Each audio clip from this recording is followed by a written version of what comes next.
covers us all, so go for it. I can do this. Oh, just do that? You're Okay, good. cool, sounds good. How do you feel about the conviction? I'm disappointed. It's something that I thought could be possible. It's obviously not what I wanted, but I'm also going to go into further depth about this and overall the case more at my press conference.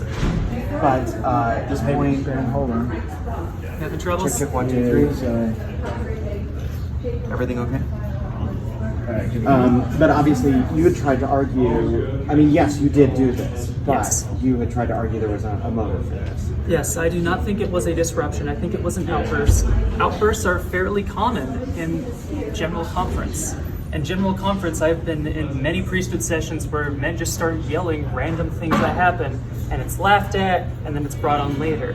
And that's something that I think kind of makes this a little bit unreasonable to me, is that there are outbursts that happen all the time, even yelling, and it is just mine is being prosecuted because it's being viewed negatively, and none of the other ones that I've heard countless times ever had any sort of prosecution to them. You tried repeatedly in your testimony, it appeared, to bring up the motivations Yes. for what you said, why you said it. Can you articulate a little bit of that? Yes. The prosecution obviously shut that down, but Yeah. you wanted to make a political statement. Yes, I think that it was important. I have a close family member that sexually abused someone I held dear, and it was someone that it was well known. The bishop knew it, the stake president knew it, the high council knew it, everyone knew it. They got excommunicated. No police were told. There was never anything that happened beyond that. The first presidency were aware of this and let them back in 2 years later. But after that 2 years, nobody knows, nobody cares. It's not even a thing to be worried about. And I still have to worry about some of the people I hold dear because that person's still out there. And this was my thought, my hope, my prayer that maybe I could do something for them. Maybe. Maybe I won't have to worry. And even if it's this sort of charge, it's worth it. Because I want a chance. I just want a chance to be able to help them.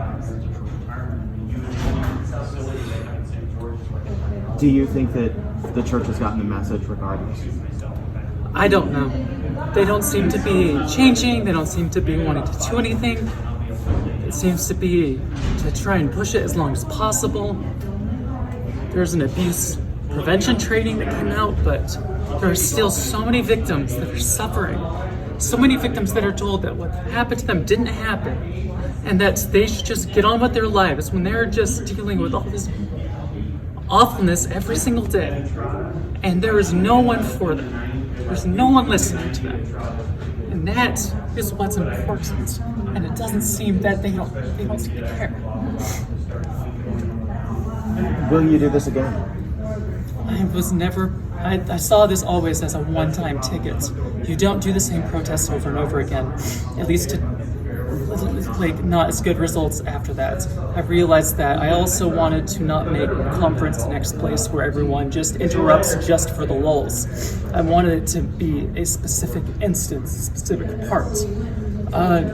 And I decided after much thinking to decide to yell that once, and only that once, because I wanted to not set an example, because there are a lot of people that have a lot of hateful feelings against the church, and that's fine. But I don't want them to because not only will it turn people less likely to listen to what people like myself and I are trying to say, but it also detracts from people being willing to listen to any of this sort of stuff in general. One of the problems and one of the reasons I yelled out like this is because when McKenna Denson's story came out, it can get synthesized through the news. It can be something that we can explain away as much as possible.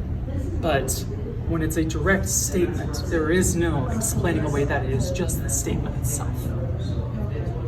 What was it like for you to hear the judge say your message was important? What was your reaction? It's validating, but it also shows to me that if there are statements like that are important and that need to be said, and that, as I said, there's no other place I could do this that to be heard and have others be heard. It's all the way up to the top of the church. There are no bishops, there are no stake presidents that hear, because they are already in on it.